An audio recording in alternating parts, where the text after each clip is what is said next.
Kerala police വാചകത്തിലല്ല പ്രവൃത്തിയിലാണ് വിശ്വസിക്കുന്നത്. പത്തനംതിട്ടയിൽ മദ്യപിച്ച police വാഹനമോടിച്ച ഡ്രൈവറെ തടഞ്ഞു നിർത്തി വനിതാ ഓട്ടോറിക്ഷ ഡ്രൈവർ. പോലീസ് ജീപ്പിന്റെ താക്കോൽ അവർ ഊരിയെടുത്തു. പോലീസ് ജീപ്പിലുണ്ടായിരുന്ന 2 പേർ ഓടി രക്ഷപ്പെടുന്ന കാഴ്ച.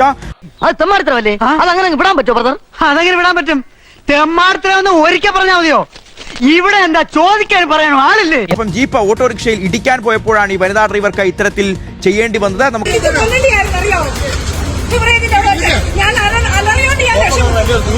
ആകെ പുലിവാലല്ലോ ആയല്ലോ.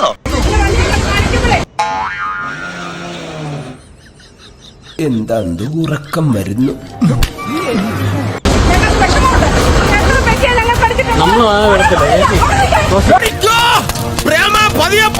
എനിക്ക് ദേശത്തെ വഴിയറിയില്ല. അടുത്തെത്തിയ ധൈര്യം ഉണ്ടെങ്കിൽ എന്നെ പിടിയിടാം.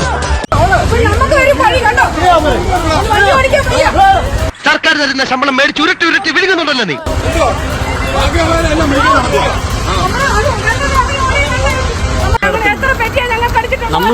ഈ തോന്നിവാസത്തിന്റെ ഫലം നിങ്ങൾ അനുഭവിക്കും.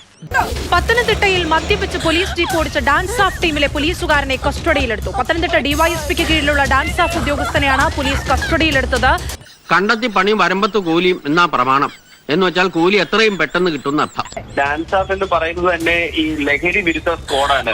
പത്തനംതിട്ട ഡിവൈഎസ്പിക്ക് കീഴിലുള്ള സബ് ഡാൻസ് ഓഫ് ഉദ്യോഗസ്ഥരാണ് ഈ വാഹനത്തിലുണ്ടായിരുന്നത്. ആഭ്യന്തരമന്ത്രി നേരിട്ട് ഒരു തൂഫാൻ പോലെയുള്ള ഒരു വലിയ ലഹരി വിരുദ്ധ ക്യാമ്പയിൻ നടത്തുന്ന സമയത്താണ് ഈ ലഹരി വിരുദ്ധ സ്ക്വാഡിലെ തന്നെ ഒരു ഉദ്യോഗസ്ഥൻ മദ്യത്തിന്റെ ലഹരിയിൽ ഇത്തരത്തിലൊരു കാര്യം ചെയ്തിരിക്കുന്നത്. പിന്നെ കാരണവർക്ക് അടുപ്പിലും ആവാം. നായയുടെ വാല് 12 കാലം കുഴലിലിട്ടാലും അത് വളഞ്ഞെന്നിരിക്കും അല്ലേ? എന്താണ് കൂട്ട?